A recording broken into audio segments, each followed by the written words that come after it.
Olá, esse é o podcast do MUB3, Museu da Bolsa do Brasil. O primeiro museu dedicado a contar a história das bolsas de valores e do mercado de capitais no Brasil. No MUB3 você vai descobrir como funciona uma bolsa de valores, além de conhecer grandes momentos da história do Brasil que fizeram parte dessa trajetória. Eu sou Juliana, museóloga do MUB3 e uma das apresentadoras desse episódio. Eu sou uma mulher branca, tenho cabelos cacheados castanhos na altura dos ombros, tenho olhos castanhos, estou usando um batom avermelhado, uma blusa verde claro com um chale verde claro também. Vale ressaltar que o museu e o podcast contam com recursos de acessibilidade. Olá a todos, a todas. Eu sou a Prisca Menegasso, educadora e sou responsável pela condução do time de educação aqui do MUB3. Sou uma mulher não branca, de cabelos castanhos escuros, olhos também escuros. O cabelo tem uma franja curta, está preso em coque, adornado com um lenço colorido com tons pastéis. Estou também utilizando um óculos com armação cinza escuro e vestindo uma camiseta com a gola alta laranja. Hoje, no episódio do podcast do MUB3, a gente vai receber a Karen Montijo e a Valéria Gobato, grandes referências nos intercâmbios entre a educação e a área cultural e que estão somando conosco também no programa de formação em curadorias pedagógicas deste ano. A Karen tem a sua trajetória nas artes visuais, é graduada pelo Instituto de Artes da Unesp, técnica fotográfica pelo SENAC, mestre pela Escola de Comunicação e Artes da Universidade de São Paulo, pesquisando a temática da acessibilidade para pessoas cegas em espaços culturais. É fundadora da AK Projetos Culturais, empresa criadora, produtora e consultora de serviços de arte, educação e acessibilidade, atendendo instituições diversas como o CCBB, o SESC, Museu do Amanhã, Museu Judaico e o MUB3. Olá a todos, a todes. Eu sou uma mulher branca, com os cabelos cacheados na altura do queixo. Estou vestindo um vestido preto e estou com um colar com pedras laranjas e marrom. Bom, vou apresentar a Valéria também. Peço licença para ler, porque o currículo da Valéria também é bem extenso, assim como o da Karen. A Valéria iniciou seu percurso como bacharela em Língua e Literatura Portuguesa na Universidade de São Paulo e segue reunindo em sua bagagem estudos na área de pedagogia, artes visuais e produção cultural. É mestre em artes pela London Metropolitan University, com MBA em Bens Culturais, Cultura, Economia e Gestão pela Fundação Getúlio Vargas. Desde 2010 é sócia da empresa Quadrado Projetos Culturais, onde elabora e realiza projetos de mediação, curadoria de exposições, coordena setores educativos de exposições temporárias e avaliações de projetos. Desde 2016 trabalha fazendo consultorias pedagógicas e assessorias na área de arte para escolas de educação infantil e ensino fundamental. Obrigada e bem-vinda, Valéria. É uma alegria estar aqui hoje. Meu nome é Valéria, eu sou uma mulher não branca, tenho cabelo liso, na altura do ombro, meus olhos são castanhos e eu estou vestindo uma blusa mostarda estampada de branco e preto. Bem-vinda, Valéria. A gente está muito feliz pela oportunidade de bater esse papo com vocês hoje, com uma temática que é tão cara, né, para nós e tão relevante também quando a gente pensa na democratização e no acesso aos espaços culturais e museológicos aqui no nosso país. Exato, e aí eu já vou começar fazendo uma pergunta relacionada à mediação e ao papel social dos museus, tá? Então, justamente pensando nesse papel social dos museus e dos equipamentos culturais como um todo, como vocês vêm compreendendo a importância da educação não formal, né? Entendendo que os museus, por exemplo, são espaços de educação não formal, levando em consideração especialmente as complexidades que a área da educação como um todo encontra aí em cenário brasileiro, né? Quais são as maiores potencialidades e também os maiores desafios que vocês identificam? Então, acho que a gente pode começar pela Valéria, Karen pode complementar depois. Eu tenho entendido ao longo da minha trajetória, e eu iniciei como educadora de espaços culturais em 2001, então já faz um tempinho, que o museu tem um papel social bastante importante de produção de cultura e conhecimento. E nele, né, sendo esse espaço de educação não formal, há uma porosidade para uma diversidade de pesquisas muito grande, né? setor educativo é o ninho para todas essas pesquisas. Então, tendo essa função social de produção de conhecimento e cultura, é um lugar de possibilidade de transformação de mundo e realidade, a partir dos programas públicos que esse oferece, né? Entendo que as potencialidades são inúmeras. Hoje, né, os museus têm se implicado em diferentes causas, dialogado com diferentes narrativas, coisa que a gente não via até 2010, né, essa conversa com uma contracultura. Então, entendo que o museu, que tem esse papel social, está implicado no seu território, dialogando com ele, entendendo que a transformação pode acontecer dali. Eu também vejo como esse lugar de produção de conteúdo, mas é interessante pensar nessa educação não formal, porque tem umas pesquisas, né, que tem das quais eu concordo, né, das quais eu compartilho o pensamento, de que hoje, dentro das instituições culturais que têm um trabalho educativo, a gente está falando de uma educação que também é formal, à medida que tem um planejamento pedagógico, que também tem seus direcionamentos, né? Então, quanto mais esse educativo, né, quanto mais esse ensino acontece dentro das instituições, a gente pode até pensar numa educação que seja formal. Ela é formal em si, ela consegue ter parâmetros, né? Ela consegue ter, não estou comparando ela com a escola, né? Mas estou dizendo que ela também consegue em si ter uma estrutura. Então, acho isso muito interessante, acho isso muito bacana, esse pensamento, né?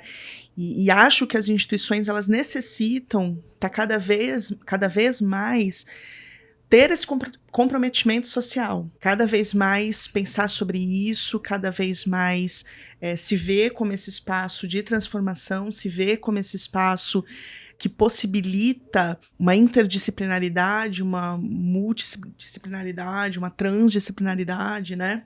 Então, eu acho que ele tem muitas potências, porque ele lida com assuntos, muitas vezes, assuntos vivos, né? Assim, que se é com história viva, né, mesmo. E ele tem também esse desafio de agregar uma maior diversidade de públicos, né? Dessa democratização do espaço, assim. Acho que cada vez mais é importante que todo mundo se sinta um cidadão cultural e que possa consumir esses espaços cada vez mais, assim. Então, eu penso que o ensino não formal, ele está cada vez mais se formalizando, vamos dizer assim. É bem interessante, eu fico refletindo muitas vezes sobre o nosso trabalho nesse sentido de como o fato da gente sempre estar recebendo pessoas,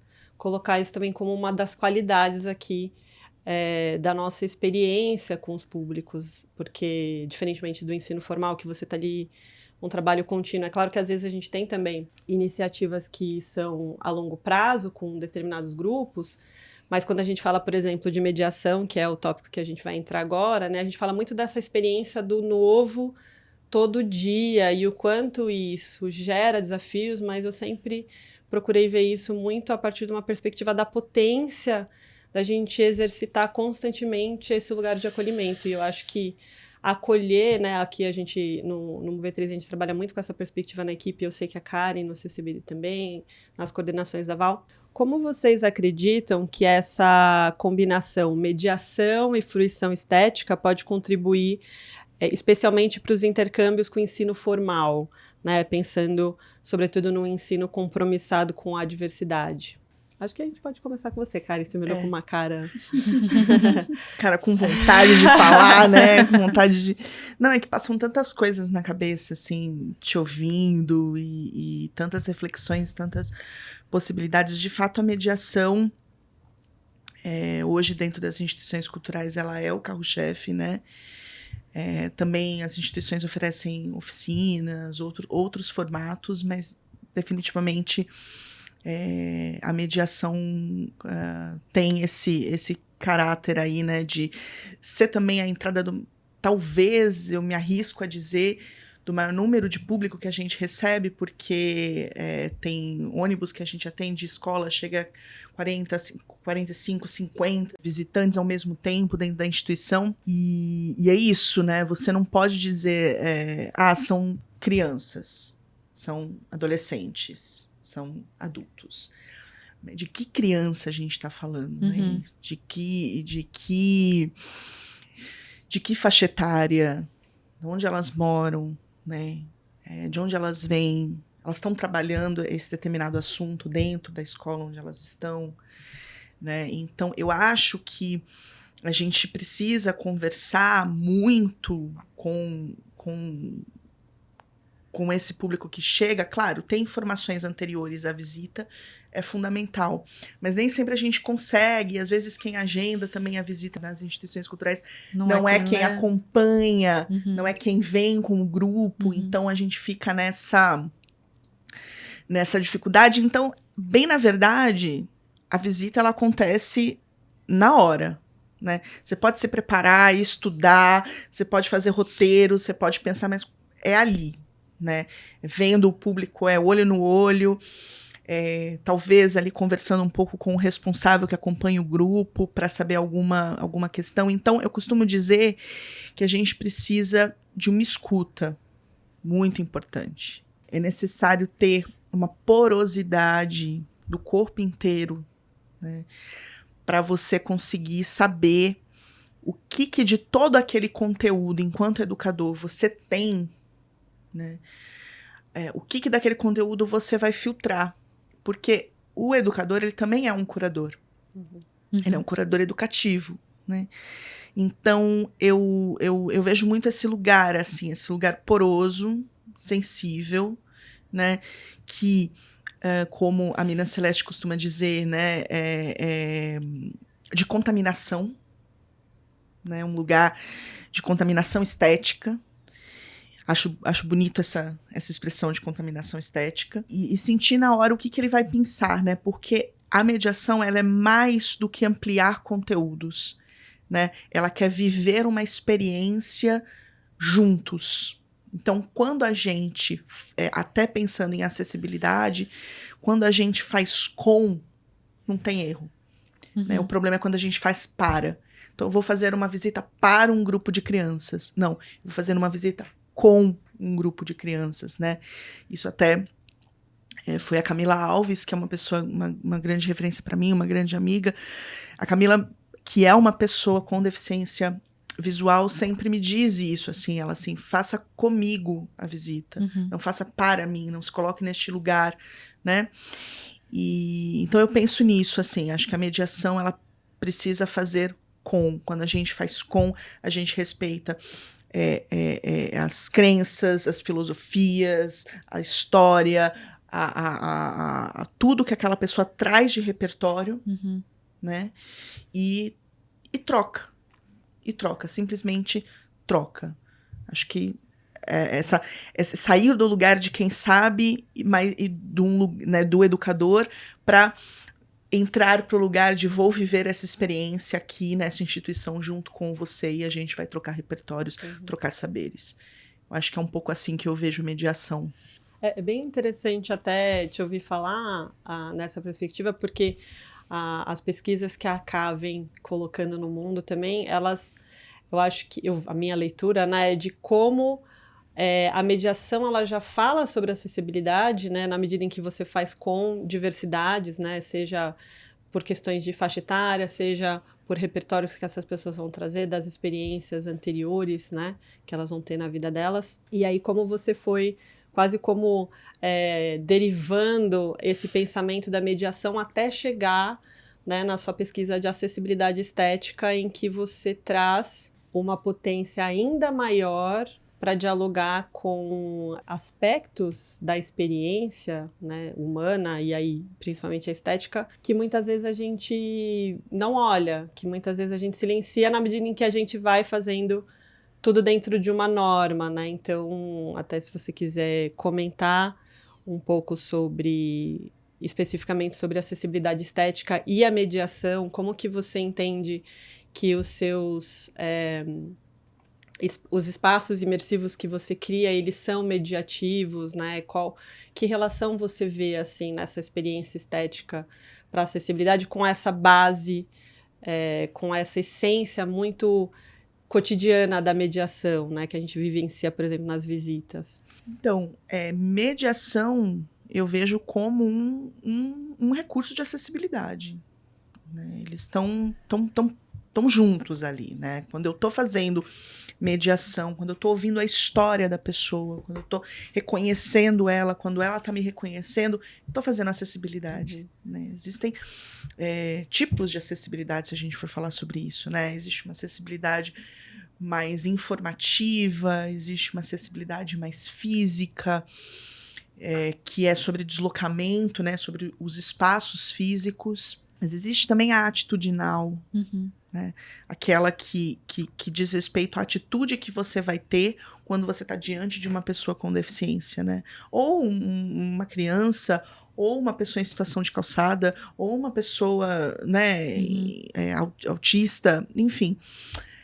Então, quando a gente medeia, a gente está fazendo acessibilidade, assim. E aí, aqui, realmente, a Cá vem mais trabalhando e mais desenvolvendo a acessibilidade estética, né? Que traz. E aí, pensando que estética vem dessa experiência estética, né? Que é aquilo que nos toca, né? Experiência é aquilo que mexe com a gente. Não são coisas que a gente faz automaticamente, né? São coisas que mexem com a gente. E estética é a qualidade dessa experiência, né? Acho que é importante pontuar isso, né? Então, acessibilidade estética, experiência estética viria a ser uma sensação, uma vivência que você teve, que pode ser, quando eu digo qualidade, né, pode ser assustadora, pode ser feliz, pode ser alegre, uma experiência feliz, muito bem. Dito isso, a acessibilidade estética, ela entende que toda pessoa, todo cidadão tem o direito de viver essa experiência estética. Então, se eu crio um espaço multissensorial para mediar um artista, eu estou fazendo isso porque eu quero incluir aquele corpo para dentro da minha mediação, para dentro da minha visita. Então, quando eu faço isso, é todo e qualquer corpo, porque a gente não pensa no que falta, a gente pensa no que tem. Né? Então, você acolhe esse corpo. Então, se eu acolho esses diferentes corpos, eu estou fazendo acessibilidade estética. Eu estou acolhendo todos os... a gente fala, né? Fazer uma como você falou, né? Uma instalação multissensorial. É porque é isso. Não dá para a gente só se limitar a dar as informações sobre a arte, por exemplo. Não dá para a gente... ou sobre uma história... ou sobre alguma coisa, só dar informação. A gente quer propiciar experiências estéticas, mas no lugar do sentir, né? Então é isso. São esses dois pontos que eu vejo, o fazer com, e o outro ponto é agregar todos os corpos e pensar de uma maneira mais multissensorial nas nossas visitas. Nossa, quanta coisa, gente. Bom, eu fico pensando que a mediação é esse lugar de fazer com, dialógica, e não tem como ser diferente, né?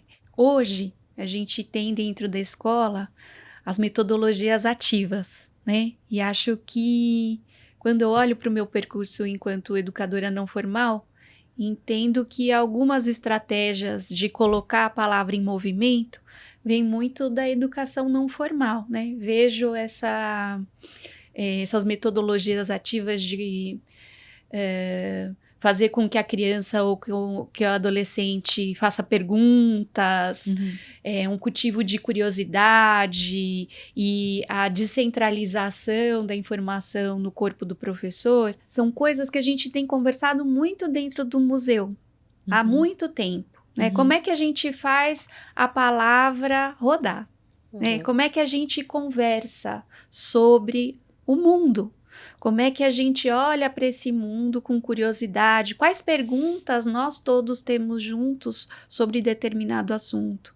Né? Entendendo já que não temos verdades absolutas, está tudo em construção. Eu acho que a mediação possibilita a gente a ter esse cuidado com a palavra do outro, né? De dar visibilidade para um pensamento, de construir esse diálogo junto. E isso é uma preocupação que a gente tem já há muitos anos. Na década de 90, a ONU já apontava num dos seus estudos que a maior dificuldade dos anos 2000 era que a gente não ia saber mais conversar. E eu acho isso muito simbólico, porque de fato a gente vai desaprendendo. E eu acho que a mediação tem feito uma salvaguarda das relações. Porque quando você está ali, seja na visita, seja na oficina, você está num espaço que cria uma atmosfera relacional, que você vai se relacionar com outras pessoas, que você vai se relacionar com outras materialidades, né? Então, entendo que a mediação é esse espaço de troca, de compartilhamento de ideias. Entendo que é a primeira vez de muita gente numa conversa, né, no escuro, porque quando o público chega na exposição, ele não sabe muito o que ele vai encontrar. E é a primeira vez, às vezes, que ele tem a oportunidade de fazer essa palavra rodar de outra maneira, porque a estrutura da visita, ela é pensada para que ela circule. E a estrutura da sala de aula, ela é pensada para que a palavra seja proferida por uma outra pessoa mais experiente, né? Então, tenho entendido que a mediação que vai se estendendo, né? Mediação cultural, mediação de leitura, é esse espaço que a gente tem cultivado e salvaguardado a roda de conversa, que como a Luísa Christoff fala, que é uma das tecnologias que o homem inventou mais incríveis, né? Que é a oportunidade de estar junto, conversando e curiosando sobre o mundo. E para muita gente, né, é a primeira vez que tá vivendo, tá experienciando algo estético, de outra forma, né? Você vive estética na sua casa, mas ali, naquele espaço, é uma outra oportunidade de lidar com a estética e entender a estrutura, né, que tá por trás de tudo isso. Estética é poder. Então, saber ler isso é muito importante, né?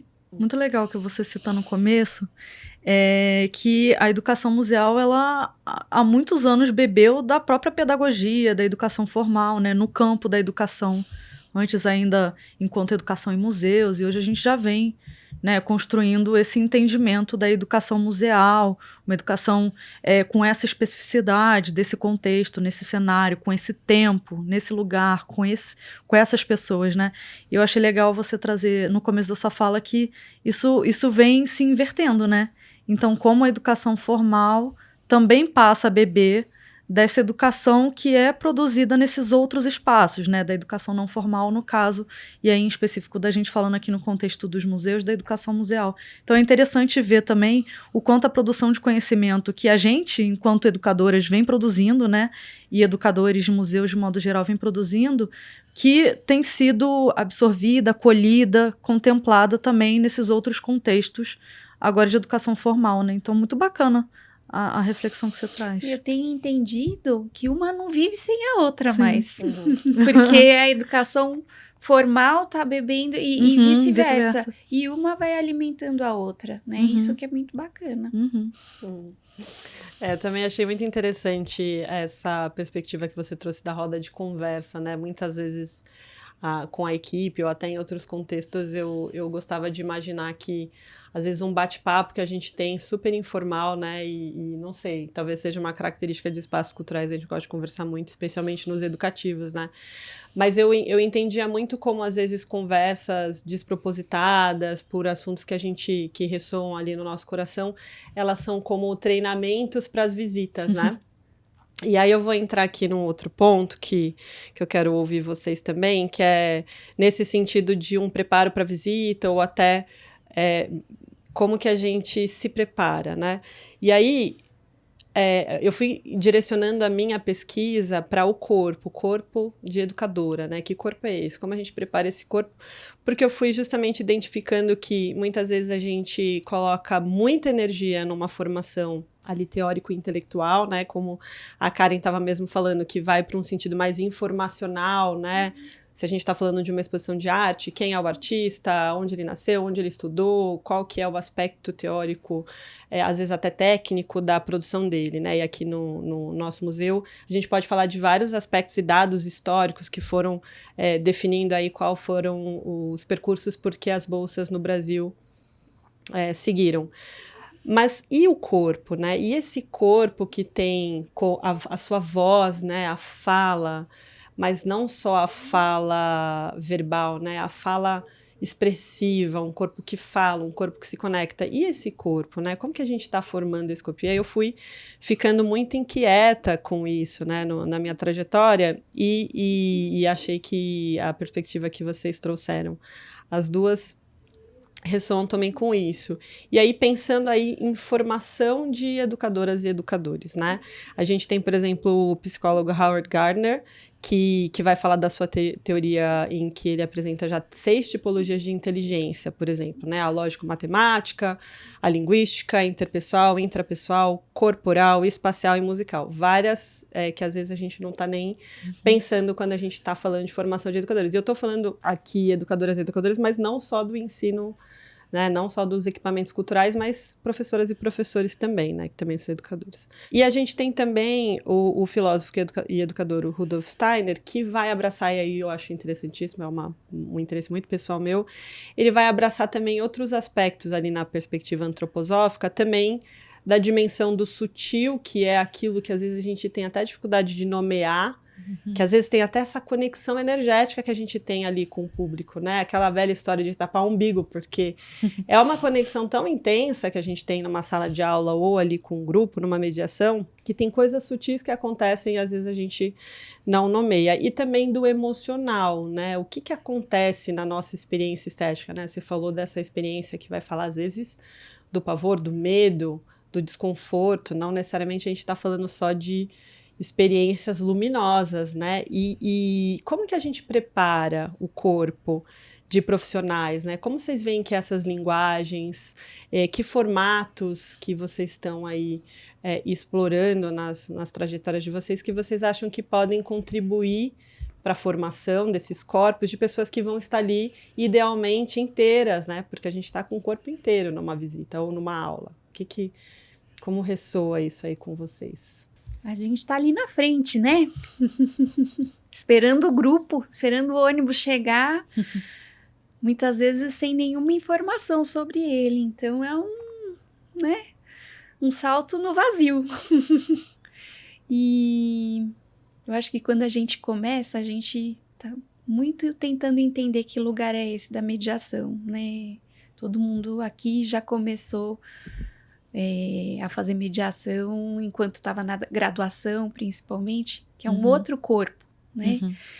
Acho importante, Prisca, você ter trazido as múltiplas inteligências, porque a escola, né, a educação formal, ela, na educação infantil, ela cultiva ou tenta cultivar, né, as múltiplas inteligências ali, numa tentativa de formar um cidadão integral, né?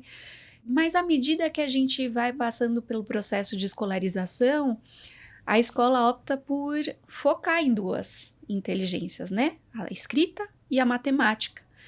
E aí a gente vai deixando de lado essas outras inteligências que ficam adormecidas. E muitas vezes esse corpo do educador, com essas inteligências adormecidas, principalmente no começo, não sabe ler, né, outras informações.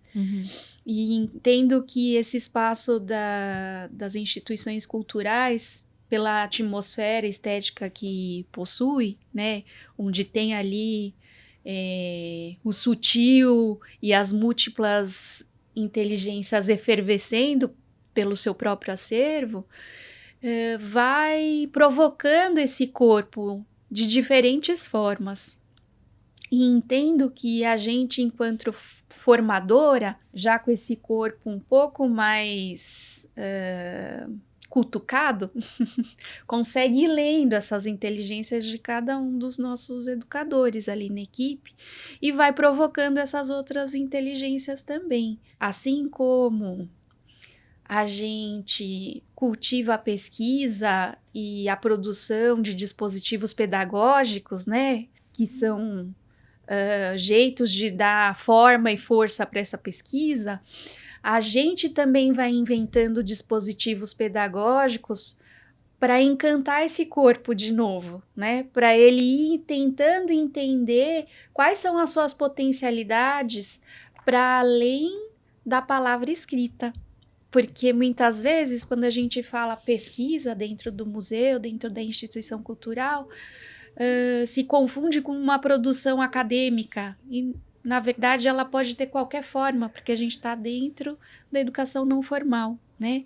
Então, entendo que, ao longo da nossa trajetória, na formação de educadores, eu tenho tido essa postura de cultivar essas múltiplas inteligências com a criação desses dispositivos e com essa bandeira, né, de falar que sim, nós pesquisamos, sim, nós produzimos conteúdo e conhecimento e cultura e que tudo que aqui é produzido é compartilhado e multiplicado junto com os nossos públicos. Então, entendo que o nosso papel é justamente o de acordar aquilo que foi adormecido, de tornar esse corpo encantado de novo, né? O corpo encantado de novo, e de novo, e de novo, e de novo, né? Porque É o Luiz Simas, dia... é o Luiz Rufino, né? E vai se encantando, né? Eu fiquei pensando enquanto você falava, enquanto a avó falava, esse trabalho, né, de mediação é um trabalho muito da palavra, da escuta, né, que eu comentei nesse corpo poroso ali. Então, enquanto formadora de educadores, eu sou agora a educadora, né? Eu sou essa pessoa que vai agora ser porosa, que vou ouvir, que vou trazer as angústias, porque nem sempre a gente faz uma grande visita. Nem sempre a gente está num dia bom, nem sempre a gente está disposto, olha, as variáveis são muitas, assim. Às vezes o grupo não está realmente interessado, está vivendo um outro momento, né? A gente sabe disso. E então é difícil, assim, você formar educadores, a prática forma muito, né? Mas quando você se coloca nesse lugar de formador de educadores, é um lugar difícil, mas é um lugar que eu sempre tento pensar assim, a equipe precisa ser saudável, né? Então, assim, ter um mínimo de estrutura, né? Então, lutar por isso. E quando eu digo estrutura, não é só o computador, a mesa, né? É uma estrutura, é um apoio, às vezes eu falo assim, é um apoio de ouvir mesmo, um apoio de estar junto, um apoio de falar como foi a sua visita. Parece uma bobagem, mas é isso. Ver a visita. Ver a visita do educador, ver ele em ação. Comentar com ele, olha, aqui, tal, ali. Por mais que isso fique tenso, mas eu acho que tá junto, sabe? E sofrer com ele, e sorrir com ele, e falar assim, não, levanta aí, sabe? Principalmente quando você pensa numa equipe diversa. Há necessidade de escuta, há necessidade de estrutura. Para isso vir a você criar uma equipe que seja saudável, né? Porque uma equipe motivada é uma equipe que é ouvida. Assim, é assim que eu penso, né? Claro que às vezes a gente não dá conta, às vezes é muita coisa, às vezes é muita gente para ouvir, às vezes é muita coisa para fazer, e você não consegue fazer essa matemática, assim. É muito difícil você coordenar uma equipe, você formar educadores. Mas eu acho que a partir do momento em que você forma educadores, você está dizendo assim, olha, você precisa estar poroso. Então, como que eu não vou ser uma pessoa porosa às necessidades que ele está trazendo? Né? Então, acho que tem esse lugar, assim. Eu já pensei, eu vou abrir aqui uma coisa para vocês, eu já pensei de ter, inclusive, já um psicólogo, muitas vezes, dentro da equipe. Olha. Porque já pensei, assim, porque às vezes são coisas que acontecem, assim, e você precisa pensar. Porque quando você fala de corpo, acontecem muitas violências nesse corpo educativo, nesse corpo do educador. Né? Existem muitas violências, estar à frente do grupo, lidando com a segurança das obras, né, que não pode fazer isso, não pode fazer aquilo, então preciso segurar, mas também eu preciso passar, não, mas é viver a experiência, não, mas eu preciso... Então, acontecem muitas violências, né, com esse educador, assim, além de racismo, homofobia, enfim, então... os educadores sofrem muitas violências de estar exposto todos os dias a todo e qualquer público. Né? Então, é necessário, eu entendo que é necessário um cuidado amplo e multidisciplinar. Também na formação dos educadores. Assim, não sei se me fiz clara, mas... Super. Inclusive, até compartilhando, a minha pesquisa com o corpo surgiu de uma experiência que me atravessou, assim...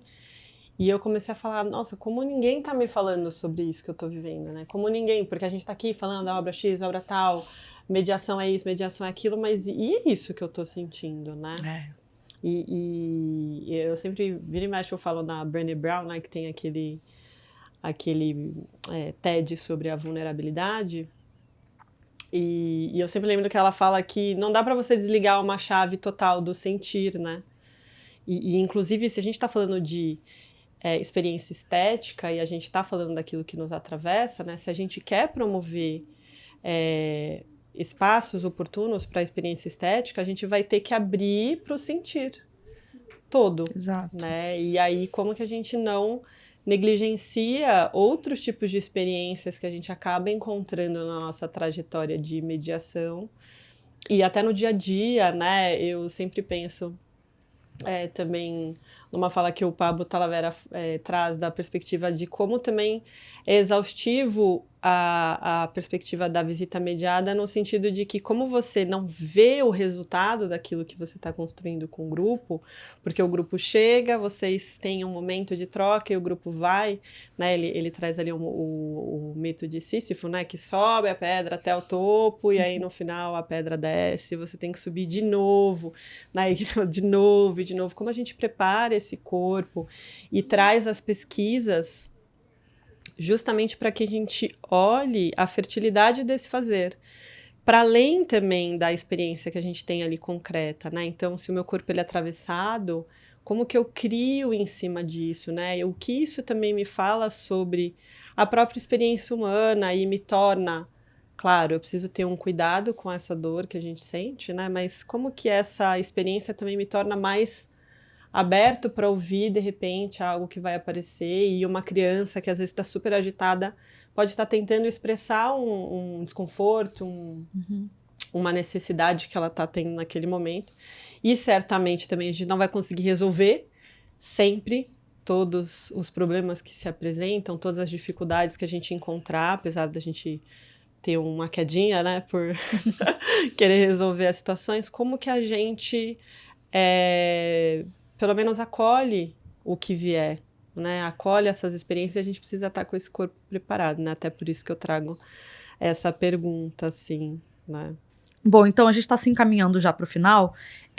Para encerrar, pensando no futuro e nas novas tecnologias e como que acontece a existência desses recursos nos espaços da educação não formal e com o corpo das pessoas educadoras nesse lugar também, e todas essas transformações que a gente vem vivenciando, que a gente tem passado, o que tem aparecido no radar de vocês, assim, que vocês acreditam que nem a gente e nem colegas do nosso campo de atuação podem ignorar?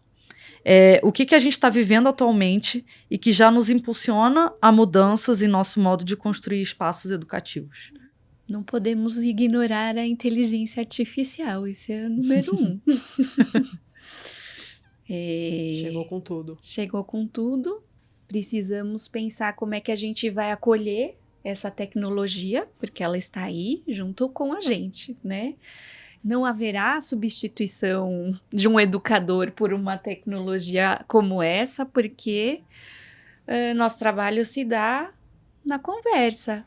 E não há conversa mais gostosa e profunda e com sentido do que com um educador e um grupo de pessoas ali disposto e aberto à prosa, né? Uhum. Mas a gente vai ter que acolher tanto a inteligência artificial que escreve, né, e que conta para nós sobre o mundo, quanto a inteligência artificial que cria obras, né? Então a gente vai ter que se implicar nisso para conversar sobre o fazer artístico, o sensível, o sutil e o processo que está envolvido quando você cria uma coisa. Seja ela uma pintura, uma escultura, uma comida, né? Qualquer criação envolve aí um processo que a gente precisa viver. Então, mas a gente vai ter que lidar e dialogar com essas ferramentas. E entendo também que o museu, nesse futuro próximo, tipo amanhã, ele precisa estar implicado com questões contemporâneas complexas e tem que se colocar nessas questões, né? Como é que o museu, a instituição cultural está na luta antirracista, como está na luta LGBTQ+, como, o que se faz aqui dentro para dialogar com essas causas. Então, acho que grandes desafios são esses é preciso se colocar e é preciso dialogar com essas tecnologias que estão surgindo, né? Perfeito.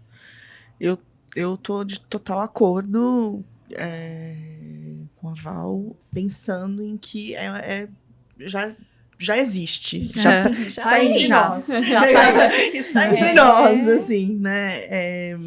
Mas eu confesso também um certo tem um encantamento, assim, né, da potencialidade que, por exemplo, a inteligência artificial tem. E eu falo isso porque são alguns recursos, pensando em acessibilidade de novo, né? Tem alguns recursos tecnológicos que ajudam na experiência estética para uma pessoa, por exemplo, de baixa visão ou com cegueira, enfim. Isso é um fato, mas, novamente, é um recurso. É uma possibilidade, não é o caminho, é um caminho. Né? Existem tantos outros e eu concordo plenamente que não existe nada que pode substituir uma mediação, assim, né?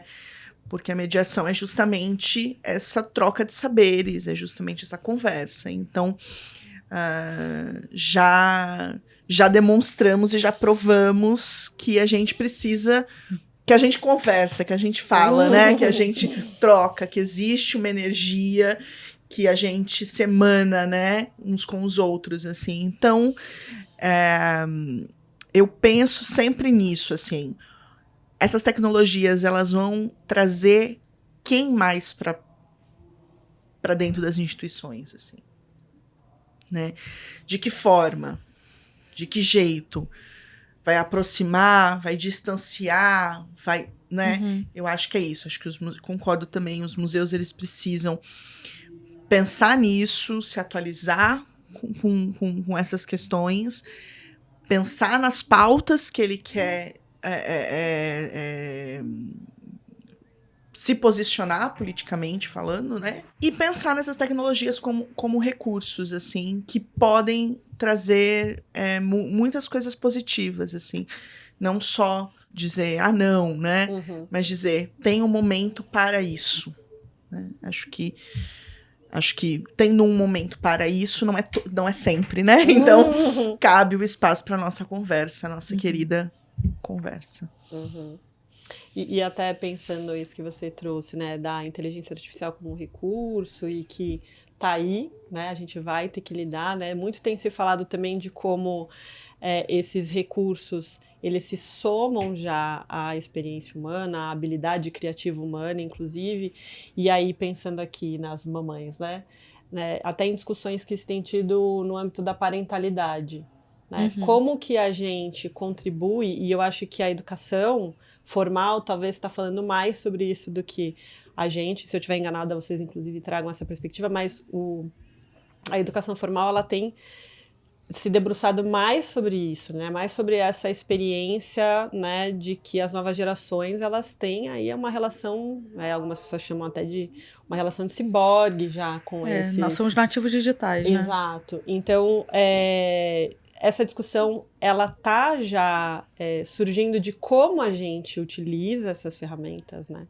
Para que a gente também coloque alguns limites necessários, né? Para que a gente mantenha a qualidade, porque eu fico pensando muito em como, acho que eu estava conversando esses dias, em como também a experiência, né, cultural, a fruição cultural, ela pode contribuir, e a própria mediação, com essa pausa reflexiva, ela pode contribuir até num processo de tentativa de desacelerar um pouco, né? Porque tem se discutido muito sobre a atenção, os desafios da atenção por conta da velocidade que as tecnologias têm promovido na nossa vida, e esse momento da conversa como uma coisa até analógica, né? Sei lá, tô pensando agora no WhatsApp que a gente escuta no 2x, né?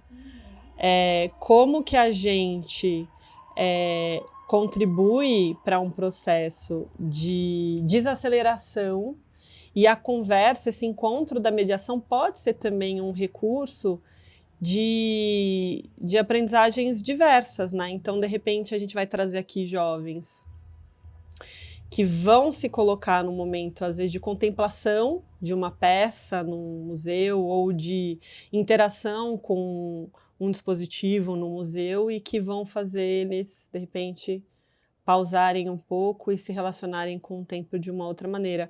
Mas eu não sei, eu fico com a impressão, não sei o que vocês estão fazendo lá pelo CCBB, mas com a impressão de que até agora acho que eu não tinha pensado tanto no nosso compromisso também de contribuir para essa aprendizagem com as ferramentas, né?